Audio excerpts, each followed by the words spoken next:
Olá, turminha do quarto ano, tudo bem com vocês? Gente, vamos para mais uma aula? Então, olha só, hoje nós vamos fazer a atividade número 15 de História, certo? E quem estranhou que quinta-feira Pro não entrou no grupo é porque de quinta-feira vocês terão aula somente com os professores especialistas, tá bom? Bom, gente, então vamos lá. Leia com atenção os textos a seguir. O primeiro texto que nós vamos fazer a leitura é o Encontro de Dois Mundos. Então, preste bastante atenção na leitura. Vocês podem fazer o seguinte, façam primeiro a leitura silenciosa e depois acompanhem aqui a leitura da professora. Texto 1. O Encontro de Dois Mundos. A chegada dos europeus à América representou o encontro de dois mundos de vida muito diferentes. Nativos e portugueses tinham valores distintos, entre os quais estavam a maneira de usar a terra. Para os indígenas, a terra representa um meio de sobrevivência, de convívio social e de difusão de sua cultura, enquanto os colonizadores, na época do descobrimento, a consideravam fonte de lucro e poder social. Assim, para alcançar seus objetivos, os colonizadores tomaram posse do território em nome do rei e passaram a explorar suas riquezas. O primeiro bem natural explorado foi o pau-brasil, árvore nativa que tinha valor para os portugueses por causa de um corante extraído de sua madeira. A partir de 1530, essa exploração se intensificou e os conflitos entre nativos e colonizadores tornaram-se cada vez mais frequentes. Pessoal, eu queria que vocês grifassem aí, olha, a palavrinha descobrimento. Por que será que descobrimento está entre aspas? Porque muitos livros retratam que o Brasil ele foi descoberto por Portugal. Mas, na verdade, o Brasil já havia pessoas que habitavam aqui, os índios. Então, como pode ser descoberto se havia pessoas aqui, não é verdade? Se nós observarmos essa imagem, nós vamos ver que os conflitos, pessoal, eram grandes quando os portugueses eles vieram para o Brasil. Primeiro conflito, na maneira de se vestir. O segundo conflito é que os portugueses, eles queriam extrair desta árvore, né, chamada pau-brasil, um corante vermelho que eles utilizavam para tingir tecidos.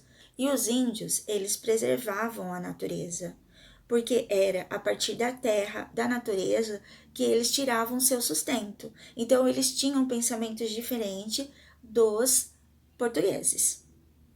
Que no caso, os portugueses, eles queriam extrair, né, os bens preciosos, levar para Portugal para poder expandir, né, o seu lucro, a sua capitalização.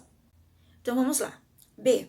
Na época da chegada dos portugueses, no início do século XVI, qual era a visão que os indígenas e colonizadores tinham da terra?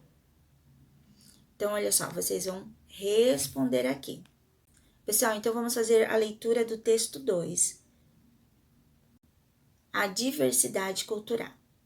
A diversidade cultural dos povos indígenas pode ser medida pelo número de línguas faladas por eles, mais de 200, embora a maior parte dessas línguas tenham como origem o tupi e o macro-G, algumas delas não pertencem a nenhum desses dois grupos.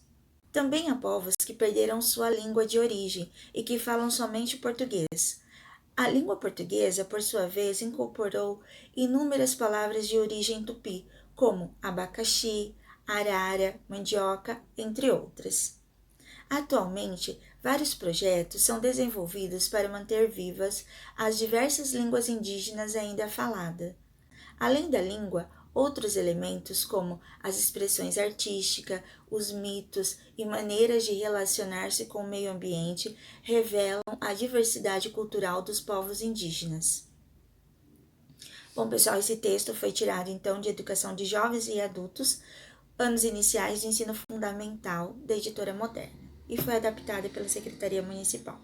No segundo texto, ele vai tratar aí sobre a diversidade cultural entre os próprios indígenas, ou seja, muitos desses indígenas, né, eles não falam a mesma língua. que há mais de 200 idiomas aí falado pelos índios. E muitos desses índios acabaram perdendo a sua língua de origem e hoje só falam apenas a língua portuguesa. Então, para que os índios possam manter aí, né, a sua singularidade, ou seja, a sua identidade, né, a sua cultura, estão sendo criados projetos para manter viva diversas línguas indígenas ainda faladas.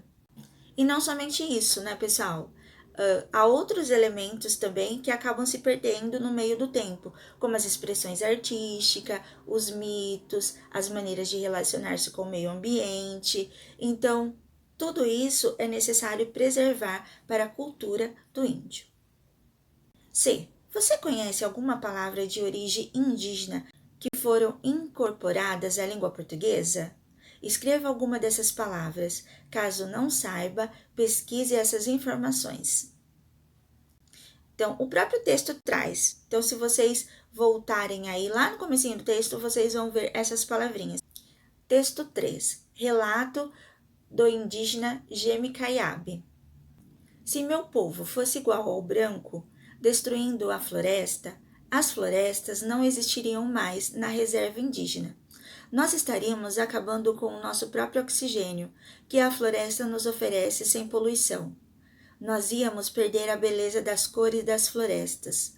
Mas é o povo indígena que está defendendo a floresta e o que existe nela, como os seres humanos, os animais, os peixes e os rios. Por que será que ele faz esse relato? O que a gente observou no texto 1 e no texto 3? Olha só, os portugueses davam a mesma importância para a floresta como os índios. Lembrando que os índios caracterizaram os portugueses como homem branco. Então a gente tem que pensar nessas questões, refletir aí um pouquinho, né?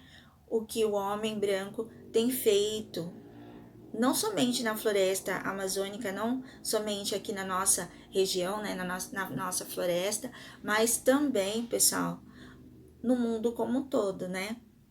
A gente tem visto aí que o homem tem provocado o aquecimento global e isso tem interferido diretamente na natureza.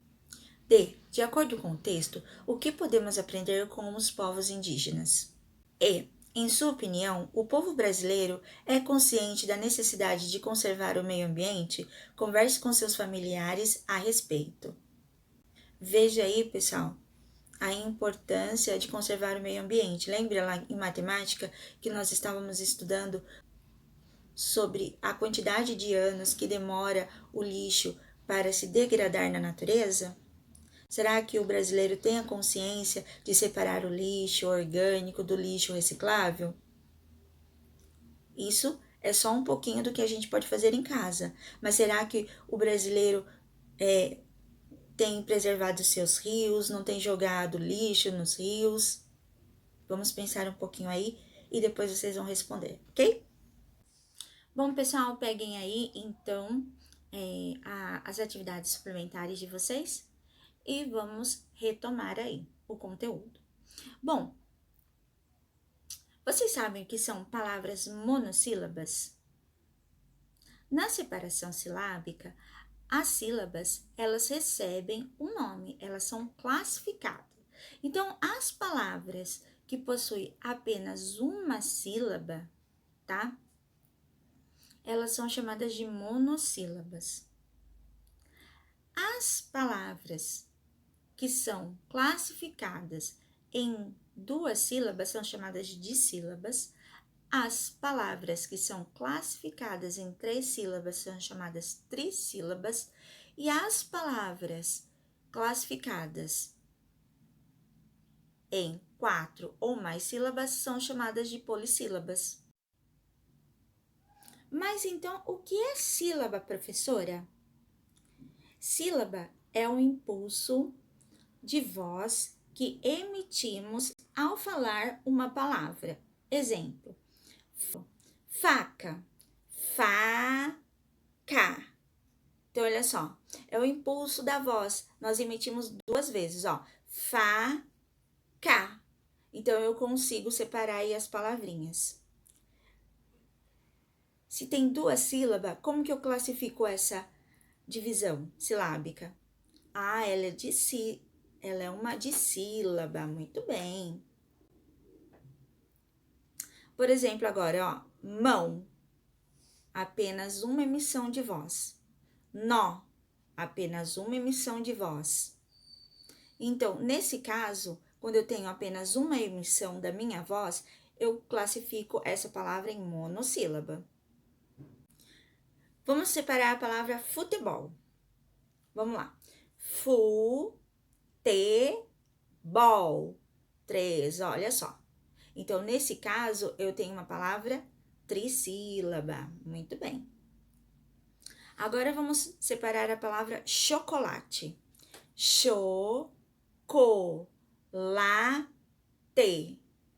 Olha só, ela tem 4 sílabas. Nesse caso, é uma palavra polissílaba, ok? Então, agora que vocês já entenderam a classificação silábica, vocês vão vir nas palavrinhas e vão fazer a separação silábica. Pessoal, prestem atenção quando eu tiver encontro consonantal, ou seja, 2 consoantes, tá? As consoantes, elas não ficam juntas, eu preciso separá-las, tá? Então, prestem atenção aí, onde tiver encontro consonantal.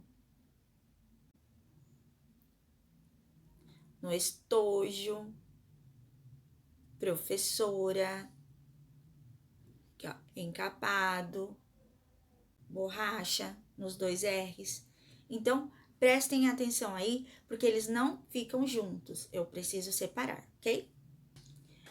9. Ainda de acordo com o texto. Primeiro dia de aula, como é bom recomeçar. A palavra destacada dá ideia de. Então, a palavra dia, ela dá ideia de quê?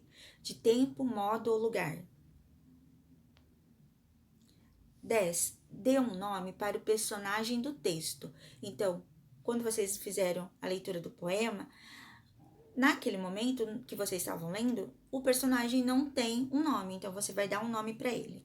11. O nome que você deu ao personagem é um substantivo próprio ou um substantivo comum? Lembre-se, substantivo próprio, eu começo sempre com letra maiúscula. Bom, crianças, então essas são as atividades de hoje. Faça com capricho, prestando bastante atenção. Se você tiver dúvida, é só me perguntar no grupo. Beijos, fiquem com Deus e até a próxima aula. Tchau!